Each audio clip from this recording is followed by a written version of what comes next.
there, I'm Sonia. Welcome to this new channel, Farm to Fayetteville. In today's video, I'm going to show you a class we took about how to set up a worm habitat in your garden using worm bins at the Arizona Worm Farm with instructor and owner Zach Brooks. Arizona Worm Farm is located at 8430 South 19th Avenue in Phoenix, Arizona. Watch where you're walking. You'll be happier with that. My name is Zach. Did I say that? My name is Zach. Any questions that you have, hey, Zach works great. Happy to help you do that. Okay? So if you just join me, we're going to go touch some worms. I absolutely love teaching this class because, first of all, it has a money back guarantee. If this doesn't work, we'll give you your money back, but it always works. It's always successful. People always have a good experience, so I get really excited about it. I'd like you to get close enough so you can touch the dirt. Don't do it quite yet. I want to tell you two things. Worms have no teeth. There's nothing in here that can bite you. So worms have no teeth. They won't eat anything till it breaks down, so you can reach in here and be quite confident that nothing's going to hurt you. Worms breathe through their skin. So when you do pick up and take a look at the worms, we'd like you to keep a little bit of dirt around them. Okay? Makes it easier for them to breathe. So here's what I'd like for you to do. Claw hand. An undisturbed spot is usually the best spot. Reach down until your till your palm touches, and that's where the worms hang out. We grow red wigglers, and so that's all you're going to see in the soil. And I'd love for you to reach in and grab some and take a look at, because you're taking home, these are coming home with you. So an undisturbed area, yeah, that's good. Down until your palm touches and kind of lift out, and you should see them.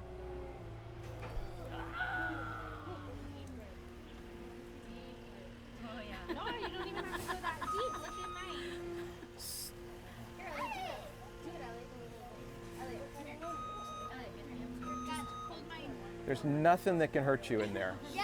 There's nothing that can bite. I'll just put it in your hand. Here, let's do one. Let's just do one, just like this. Flat hand, just like that.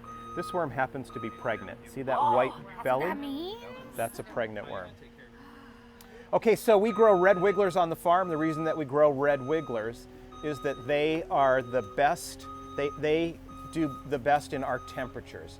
They're good from 30 degrees to 90 degrees. And because you're putting these in your garden in the ground, you're going to find that our temperatures in the winter, you never have to worry about. Our soils never get below 45 or 50 degrees. The worms do great. And even in the summertime when it's 110 degrees outside, if you have this in your garden, if there's some shade, the ground temperature will stay below 90. And we had, this was really hot. We had 6-7 weeks in a row. We measured our temperature, our soil temperature. It did really, really great. He's gonna move on from that. Okay, I'm testing a new kind of Mexican inchworm. It's called an enchilada. That's a joke. The worms have 4 girl parts and 2 boy parts. Worms have no brain. Their boy parts can't reach their own girl parts, which if they had a brain might be a little frustrating, but they don't.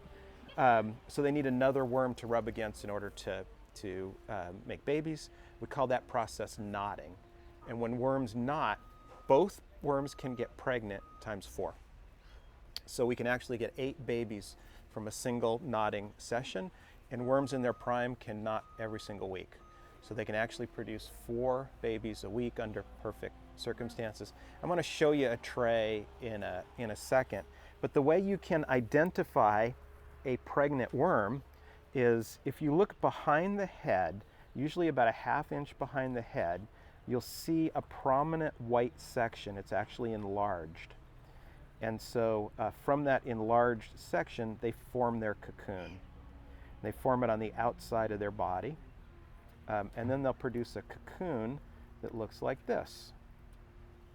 And so if you give me a flat hand, that's what a cocoon looks like. That's a small one.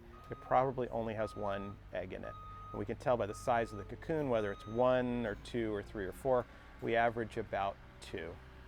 Okay, so I'm going to go grab a breeding tray. I'll be right back. But if you want to take a look and see if you can find a pregnant worm, that would be great.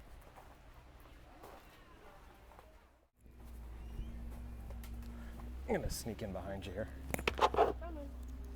Yes, you did. So 2-3 days from now, that one will, they form their cocoon on the outside of their body, and they crawl out of it and lay the eggs in the cocoon, and they'll rub off it. That's why you'll see so much cardboard in here. The worms absolutely love the cardboard. They'll eat the glue, but they'll use that cardboard and the structure of the cardboard to rub their cocoons off. All happens on the outside of their body, which seems way more civilized than the way we do it. So worms are what's called self-limiting. They will only reproduce if they sense enough space and food. So you need enough worms, this is a breeding tray. You need enough worms in the breeding tray so they can find each other but not so many that if they sense that it's full, they stop making babies. So resources are limited. Yeah, they sense the amount of space and the amount of food, and they won't produce babies when there's not enough food, which is why you don't need to worry about, in your garden, you'll get the right number. And they won't overpopulate that. You'll see it go up and down just a little bit, but for the most part, the population will be quite stable, and they'll manage that themselves. So you don't think you need to buy more worms for your garden? You should never have to buy more worms. There's the only exception to that is if you're someone who goes away in the summertime and you don't garden at all, the worms won't live without water. And so if you shut your garden off for the summer, you might need to repopulate. Worms will sense stress. And so if it starts heating up and drying out, those stress triggers, they'll produce more cocoons. Those cocoons can last up to 2 years in dormancy.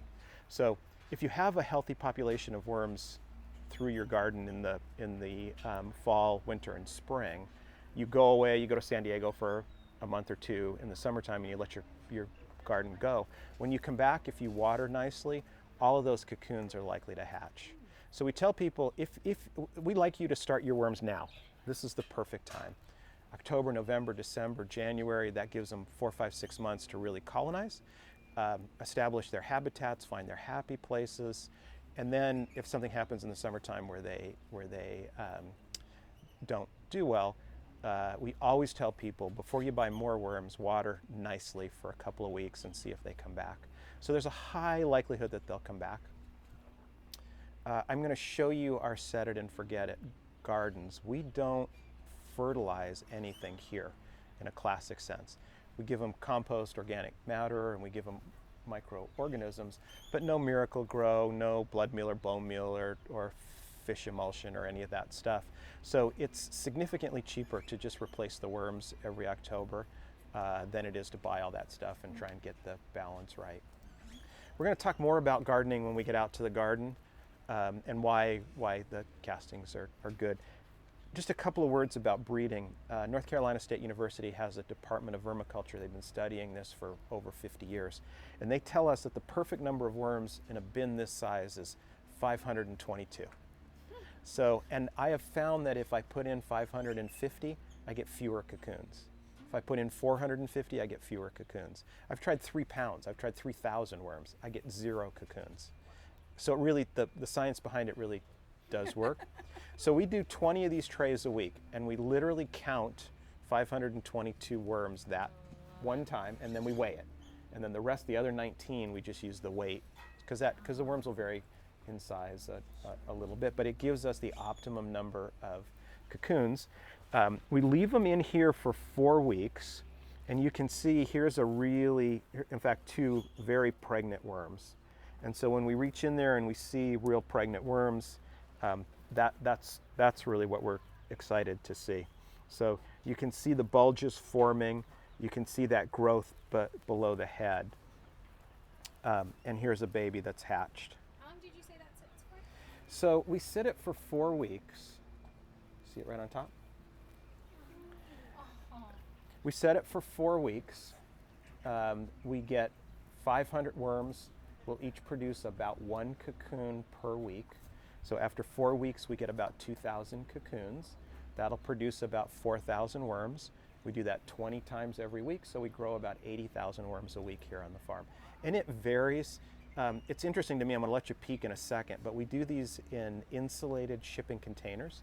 They're climate controlled. We keep the breeding ones at 68 degrees and the grow outs at 72 degrees. It's exactly the same all year round. However, we get flushes of cocoons in the spring and fall. So something about that, they know what's going on, they know what they are, and that, so that's the result of that. You know how you tell the head of the worm from the tail of the worm? Tickle its belly and see which end laughs. Okay, we're going to, so questions about the breeding. I'm showing you this really just so you can see what's happening. You don't need to worry about any of this in the process that we're going to give you. The worms will take care of all of this all by themselves. Okay, so let me show you what the breeding containers look like real quick. I'm just going to sneak in behind you and stick this back where it goes. So each of these are labeled. They're labeled with when they were set, when they were fed, when they get split. And again, with some variation based on seasons, it's a very, very reliable process. The bedding material is peat moss and cardboard. It's an inert substance. It has very little food value. We come in and sprinkle what's literally worm chow, just enough for one day on top. They have to come up to the top in order to get food. When they come up, they find each other. They're not very particular. So two worms that find each other will rub together and breed. So we try and get them to come up to the top every single day so that they can breed every single day. A fun fact, not that it matters, but a worm, that process where they both get pregnant times 4, they can release a cocoon with just one egg. So it can take a full 3 weeks for them to produce the 3 or 4 cocoons that we're expecting over that 4-week period. And it's really reliable. We, in calendar 2023, we bred and sold just under 5 million worms. Now, if I could only find people to pay me $1 a piece, this would be a heck of a business. Okay, we're gonna head out.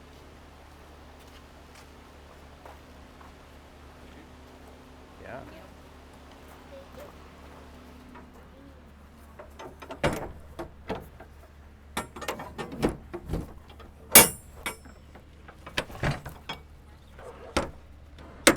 So we button up real tight. It's about the air conditioning, but it's also rats love worms, and so if you get one in there, they're really hard to get out, and so we keep it buttoned down. We're going to head over this way.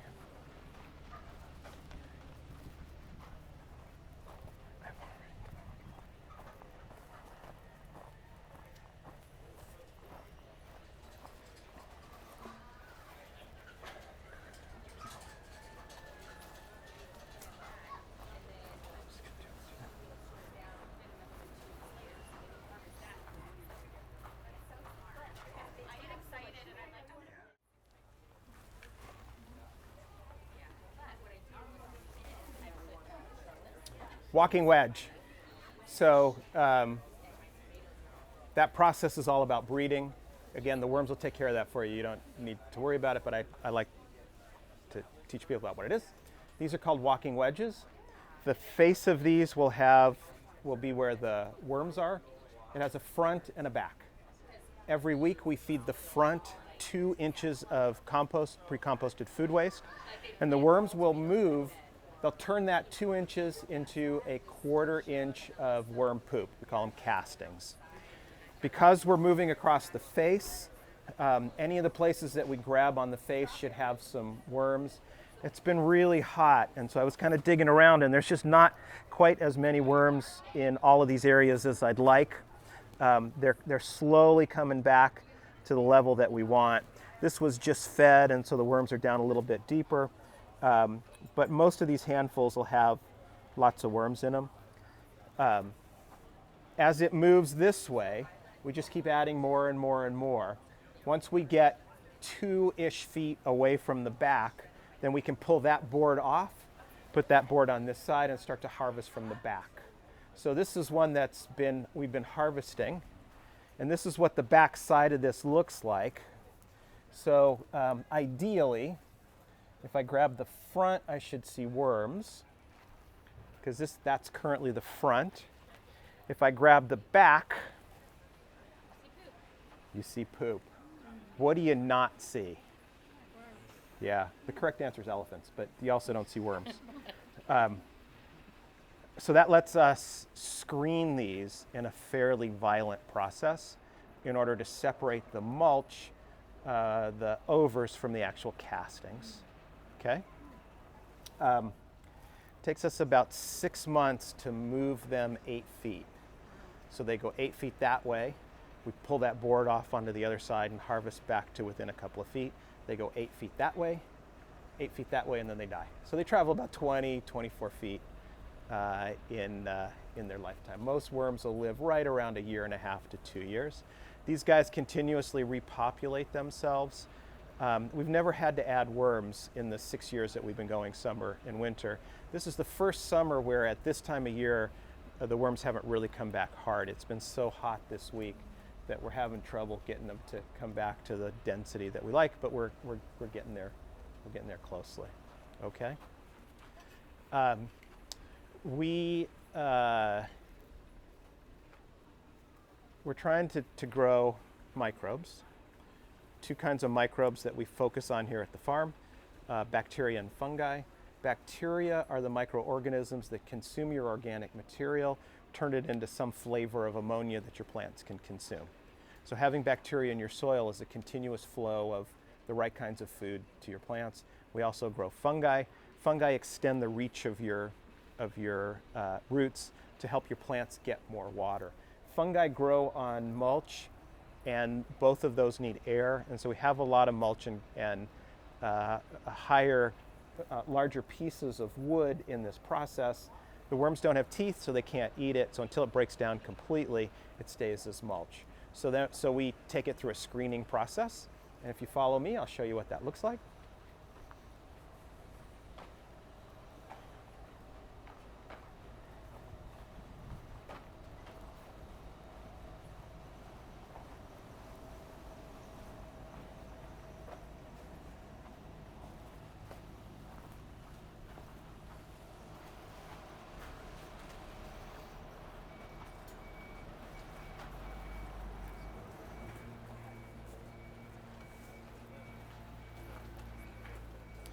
This is the material that comes off the back. We keep these wedges between 75 and 80% moisture levels. The worms like it damp, but we can't screen it until it's about 50%. So we just come here and hack off about 6 or 8 inches. We'll leave it on the ground and it'll dry out just a little bit. Once it gets to that level of dryness, then we can actually screen it. We take it over to this machine over here, which I'm just going to kick on for you.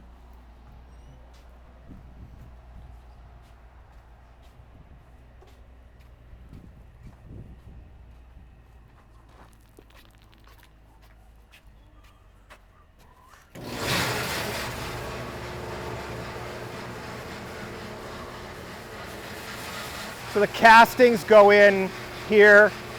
Conveyor slowly feeds it into the trommel. The trommel goes round. The castings will fall down, and any of the undigested organic matter, which is mostly mulch, comes out the other end. We sell that mulch. They're called vermicompost overs, and it's a really good product to use as you mulch. Castings fall down. If you'll wander over here, I'd love for you to grab a handful.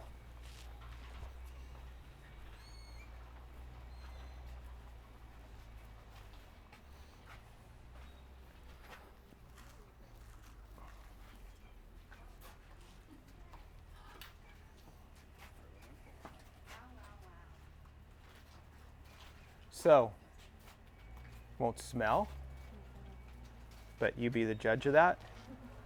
Is this the worm too? This is worm poop. Again, I was in one of those seminars at NCSU, and one of the students asked the professor, how can you make sure that you're selling your customers pure worm poop? And she said, all you got to do is put a diaper on them and then change it 2 or 3 times a day, and then you can be confident that it's pure worm poop. But this is as close as we can get to pure worm poop. This has been here on the farm for 14 months. So So it starts in our hot compost area.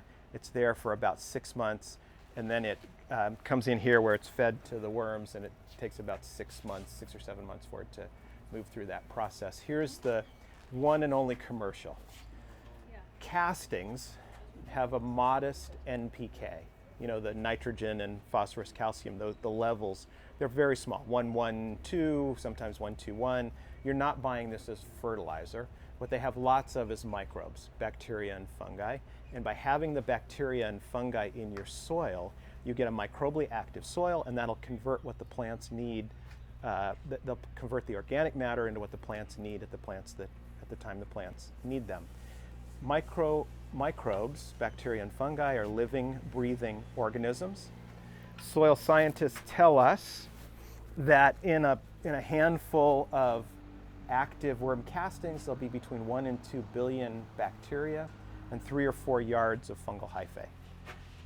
If you buy them in a sealed plastic bag in your local big box store, you get the NPK, but you don't get the microbes. The microbes can't live in those areas. You're doing the absolute very best thing by getting worms to put in your garden. It's 100% active. You get them live, real. But if you do need to buy castings, consider buying fresh. You'll have a better result with them. Questions? Okay, let's go into the garden and do it. Okay? Kind of follow me.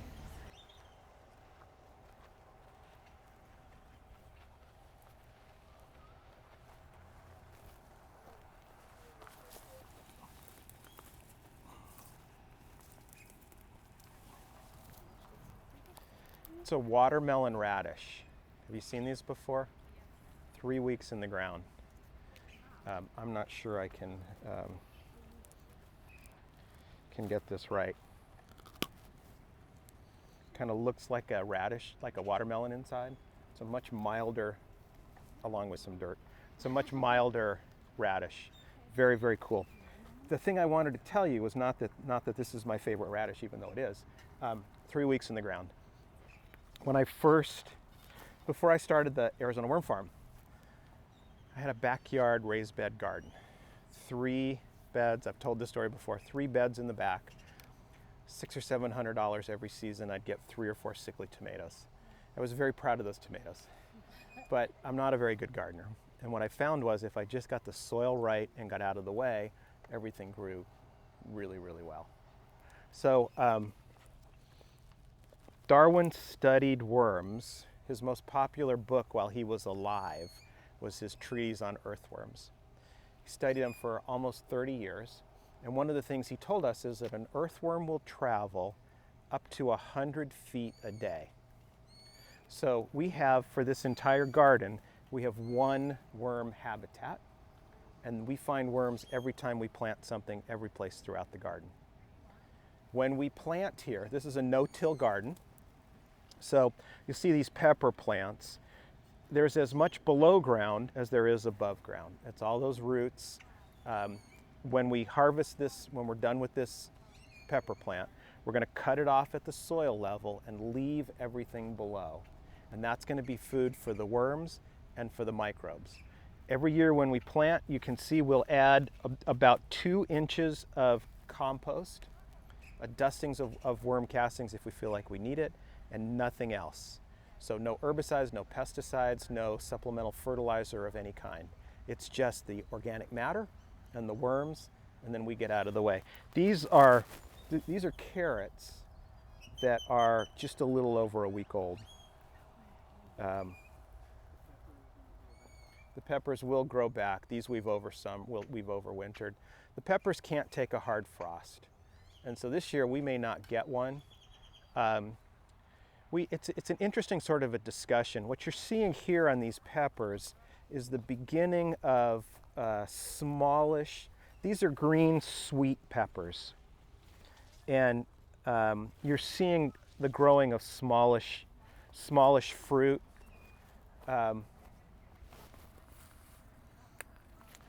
Another week or two, and all of the new fruit, all of these new flowers will come out full size. So this is just a function of the weather. So yes, we will leave these. We'll grow these as long as they continue to grow into fruit. We get better fruit when the nights are in the 50s and 60s, and we get smallish fruit when the nights are hotter. But when we remove something, the root vegetables being the exception, but like you can see, there's that's a loofah. When we harvest that, we won't take any of the rest of the stuff out. We'll just leave it there and let it go. Okay, so that's it. Composting castings, 50% shade. We put mulch in the walkways. We water less, probably much less than you water today. We check the water by putting our finger in the ground up to the second knuckle. If the tip comes out damp, then we don't need to water. So we're watering this garden about twice a week.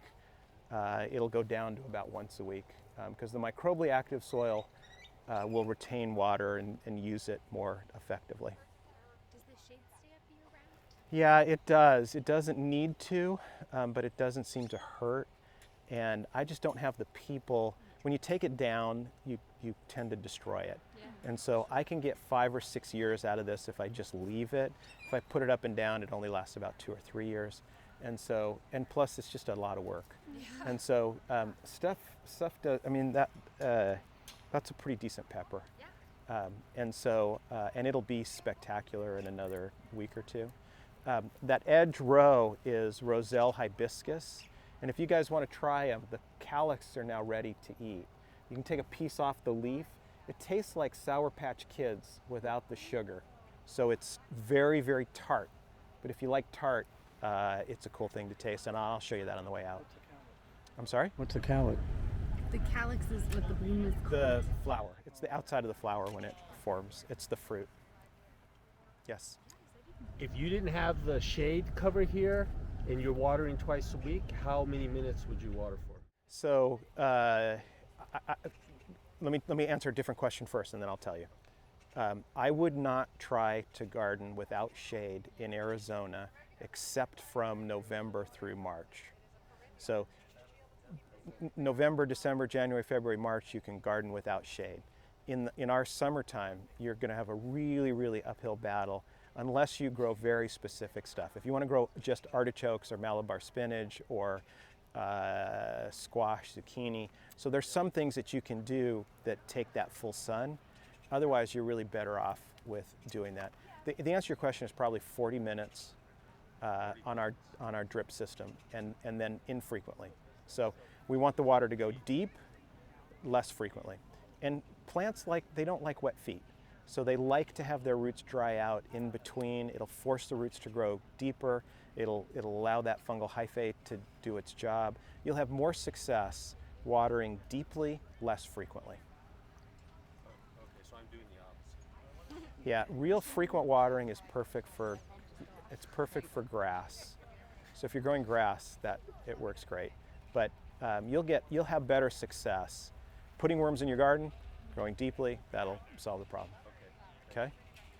So you said we got some leaf up in here. Yeah. And it went crazy. Good. And you're saying when we pull the leaf out, you just leave the leaves? I leave everything. I don't even take the leaves out, right? Because once it gets cold, they'll die back up by themselves. I harvest the fruit, and I leave everything else. And you can see what my garden looks like. It's not neat and pristine necessarily like you might find in many people's backyards or in a park. My goal is to grow food. The visual of it is less important. So you can see I've done that here.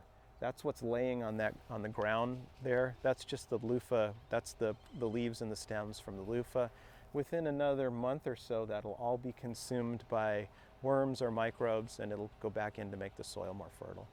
You guys gave us 2 little loofah plants, and now we got like 100 loofahs, and it's covering half the backyard. I think loofah is amazing. We do a class here where we teach you how to make soap with them, but they're just natural sponges, and they seem to work great, and they're fully biodegradable. And from one loofah plant, you'll get the seeds inside of a single loofah is enough to make loofah for the entire neighborhood. So they multiply like crazy. There's zero cost. I'm a fan. And it's a good Arizona summer thing. We plant, you can see some of the remnants of it in that very back garden, but that's sweet potatoes. We plant sweet potatoes in loofah and melons to have ground cover over the summertime.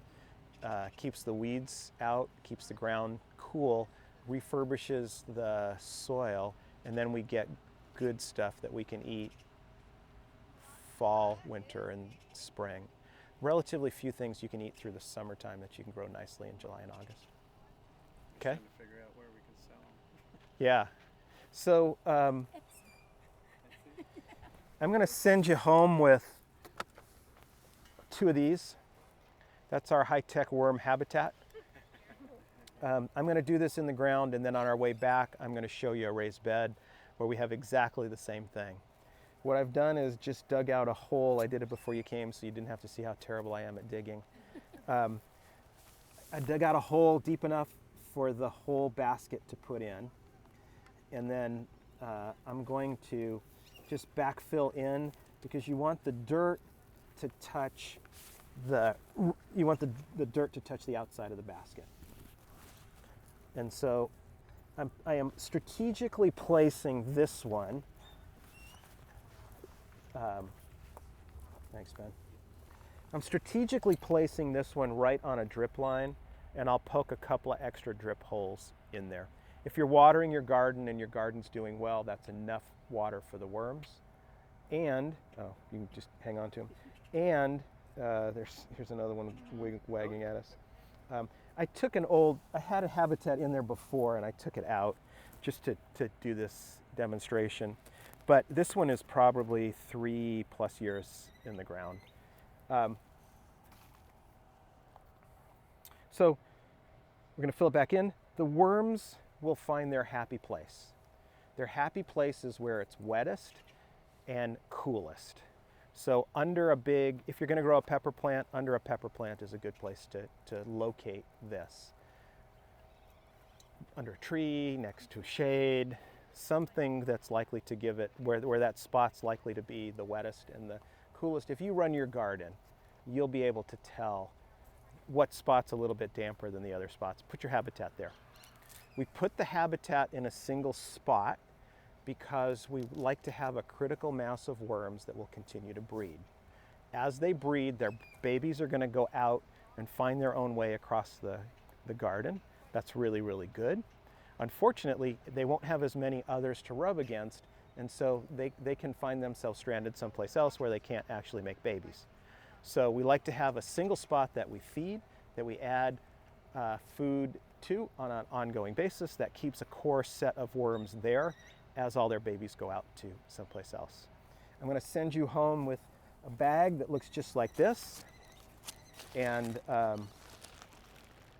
it's going to have a whole bunch of worms in it. The hard part is you do need to give them a name. Each one has to be named as you're putting it in.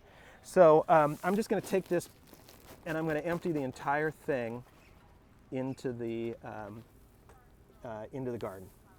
And there'll be lots and lots of worms in there. There should be between 800 and 1,000 worms in the burial that I'm sending you home with. And if we've done this right, there should be just enough room to add greens and browns. Once a week, or whenever you think about it. There's plenty of food in your garden for the worms to eat forever. You never have to feed them. But once a week, inch of green covered by an inch of brown. The green is nitrogen, and that's anything you ate.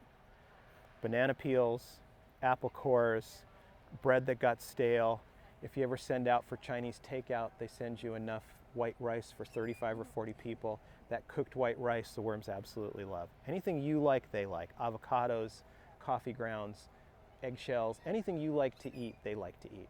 And when we go back over and sit down, we're gonna talk a little bit more about what to feed them, but basically the answer is anything that grew. We don't put meat and cheese in here. It's not that worms don't like meat and cheese, they do. But worms don't have teeth. They can't eat it until it breaks down, and meat and cheese will both start to smell and attract other insects and other rats and stuff like that you don't want before the worms can get to it. If you put something in here that the worms don't like, they'll simply move away from it until they do like it. So this nonsense on the internet that you read, that worms don't like citrus, it's just simply not true. If you were taking these home and putting them in a bin, you know, a 17-gallon bin, and you were keeping it indoors, we would caution you against putting in too much of an acidic food. But these guys will eat your onions. When I finish my salad, whatever's left gets scraped into a worm habitat just like that. The oils are fine, the little bit of cheese that I put on is fine, the croutons that are left are fine. Within a day or two, it disappears. Okay? I've never figured out how to buy the right number of avocados. So however many I buy, I eat, and I have one that's rotting. You can put the whole avocado in there. They'll eat the entire thing. The seed will actually sprout. Once it sprouts, then we break it down and the worms will eat that too. Just put it right on top? Yeah, I just put it right in there, yeah. The whole avocado. Now, the one thing that I'm not sending you home with, find something to cover this with. If you don't cover it, you'll get birds that'll just sit on the end and eat lots and lots of your worms. So we cover it. That keeps rats away, and that keeps birds from eating it. This is a mistake-proof system. This is going to work in your yard. Again, as I say, the only challenge you'll have is you get get 2 months in San Diego and you let it go dry, or you get an over-enthusiastic, anxious pest control guy and he sprays it with something that'll kill it. So we try and prevent that second thing. If you find it smelling a little bit, then the answer is browns.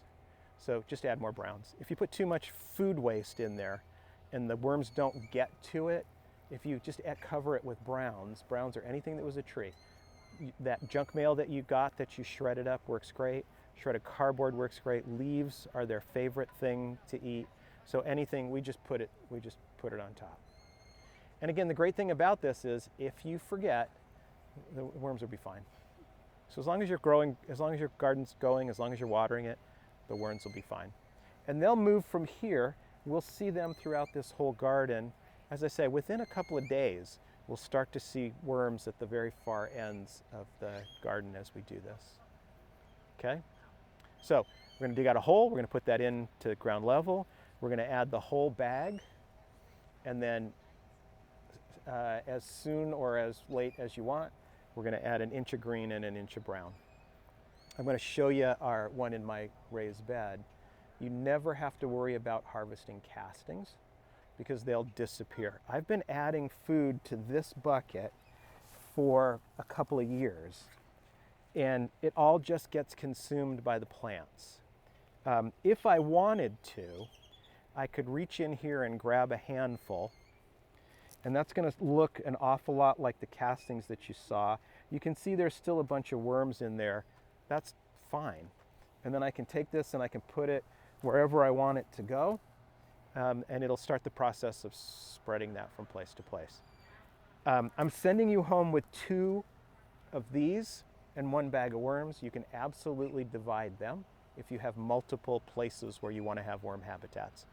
If you have multiple raised bed gardens, the worms will not move between those beds unless they're connected in somehow. If they're not connected, then you've got to reestablish them. My advice to you, say you've got 12 beds. My advice to you is start with just these 2. In a week or 2, if all's going well, get a couple more buckets and put them in those places. Grab a handful of worms and put them over there. You can establish your own population of worms. They will multiply nicely for you. You don't need to worry about that. Here's another secret. I sell these plastic waste baskets. The worms don't care.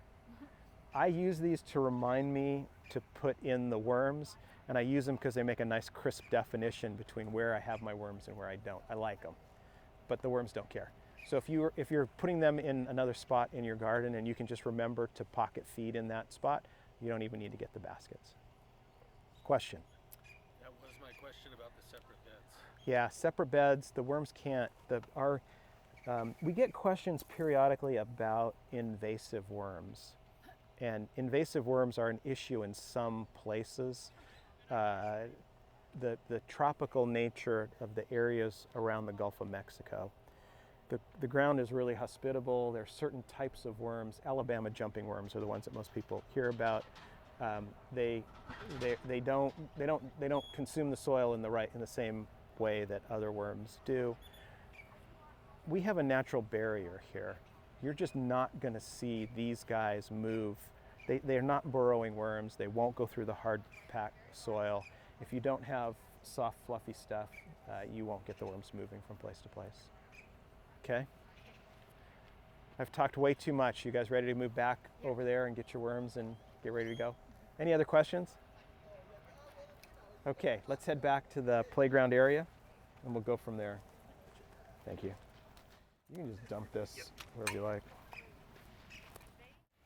Hey Brandon, can you get me there's a wagon with the stuff for the worm class. Okay. Can you just pull the wagon over? Yeah. Thank you. That's great.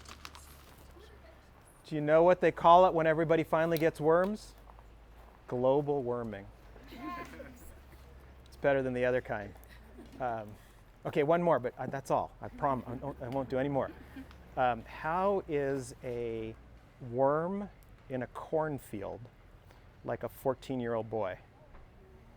Everything goes in one ear and out the other? Okay, sorry, no more. I'm sending you home with a bag of friends. It's one of those green bags. Again, it'll have between 600 and 1,000 worms in there.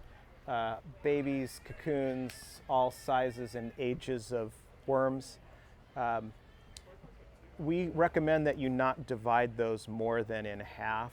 You can do it in thirds or more, but you'll have more success if you have a critical mass of worms. So if you do the whole thing or you divide it into two, it's enough worms so that they'll thrive in your garden. We recommend that you feed them when it's convenient for you to feed them. You can do it every day, you can do it once a week, you can do it when you remember, but an inch of green covered by an inch of brown. Again, if you're diligent in covering greens with browns, you won't get smells, you won't get co-composters. Co-composters is what we call roaches. They're not harmful to anything except us, and we don't like them, and so we don't. But if we cover our greens with browns, that sort of thing doesn't happen.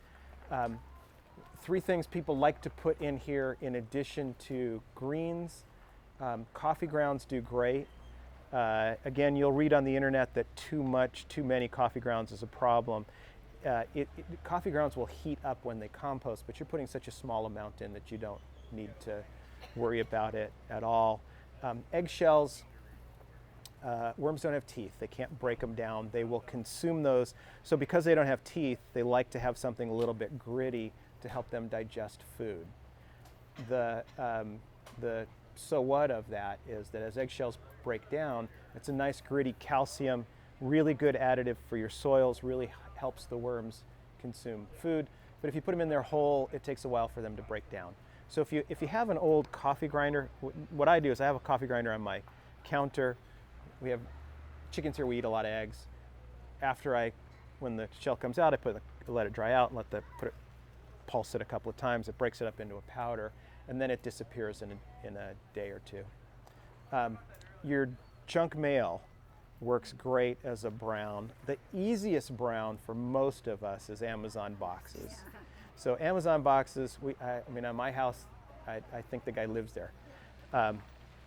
Slice them up use an X-Acto knife, slice them up into however wide strip you want. Put them in a 5-gallon bucket of water overnight and let them soak. The next day, sitting in front of the TV, they'll tear up really, really easily.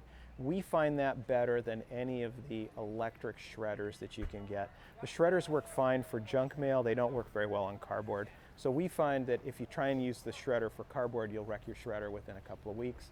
So we recommend soak them in water, tear it up. It makes a great brown. Leaves work really well also. So if you have a tree that sheds its leaves, now's the right time. Get a couple of bags and stick them someplace. Those leaves are fine to use as browns forever and ever. Junk mail, we use junk mail. I use junk mail here. It makes sure that it disappears. Nobody's going to put that back together. The worms will completely consume it. I personally don't remove that plastic window from window envelopes. I don't put high gloss stuff in there because the residue from that will show up in your garden. The plastic, the worms won't consume it. I just leave it and it kind of disappears in the garden, and I don't worry about it when I see it in my soil. If you don't like it in your soil, then you need to remove it. That's it. Super simple. I'm going to send you an email in a couple of days. It's got reminders of all this stuff that we talked about. It has our contact information, email, text, and phone. We'll answer any questions that you have. But again, this is going to work really, really well. You're just not going to have an issue with it. Okay? Straight through there is, you'll see a bin where it says worms at work. That's our raised bed version. You're welcome to look in there. It's exactly the same thing. It's just mesh underneath the ground, greens and browns that we add once a week. I've never fertilized that bed, never added anything to it, never removed castings from it. The plants take the castings out in the form of fruits and foliage, and it all works. Okay? Any other questions? We feel prepared to take these home and make this work. You said wait 2 weeks before you start transferring them to other raised beds? I would, yes. What will happen in the first 2 weeks is the more exploring of the worms we'll have left. You should still have a nice core. They should have started to produce a lot of cocoons. The cocoons that are in here will have hatched. And so then if you grab a handful, which is likely to be 200 or 300 worms, it should be enough, then you can move it over. So I would wait 2 or 3 weeks and then transfer them to other beds. If you're super impatient, you can buy more bags. But we find most people get the first set of worms, spend a week or 2 or 3 with them. You'll start seeing them in your garden. You'll see how easy it is, and then you can expand it to the other gardens. Your garden with the worms will do. It'll be 3 times better than your garden without the worms. Stuff will grow better. You'll get more fruit. You'll get more flowers. You'll be really happy with it. Just to clarify, when you're feeding it, you're just feeding the basket? Yeah, no, I'm just, what I'm doing, yeah, all I'm doing, so if I put in half a bag, it would be down to there. Okay. I'm going to put in an inch of green, and I'm going to cover that with an inch of brown. When I come back the following week, the green will have disappeared. You won't see it anymore. The thing that looked like a banana peel will look like dirt. And then I'm just going to keep layering in an inch of green and an inch of brown. When this gets completely full, if it all looks like dirt, you can move that dirt someplace else. If it still looks like fruits and vegetables, then you just need to slow down the amount of food that you give them. Most people overfeed these systems. It's not harmful, but it's just not necessary. So I'm going to send you home with white or black. You get to choose. I'm going to send you home with 2 of these bins, and I'm going to send you home with 1 bag, 1 of the green bags. And you're just going to go home and you're going to dig out a spot big enough in your garden to put this whole thing in. And put it in. You're going to put all or half. And if you only want to take 1, you don't have to take the second one. You can, but all or half. You're going to find something in your house to cover this with. Board, old piece of plastic, cotton T-shirt works great. Burlap works great. Anything, whatever you got. We don't worry about them breathing because there's lots of air coming from all of the surrounding areas. So an old plastic garbage can works great. Board works great, whatever you got. We're just going to water our garden like normal. Week from now, if you remember, we're going to add an inch of green and an inch of brown. You harvest stuff out of your garden, you got the leaves left, put the leaves in there. Worms will eat them up. And that's it. Okay? Thank you very much. Thank you all for coming. So if you want to head over here, I will hand you. Thank you so much, Zachary. Thank you, Jack. Thank you. Yeah. That was a great And class. feel free to call. Color preference? I'll do 1 of each. You got it. You got it. Yes, no problem at all. Thank you. White. Good.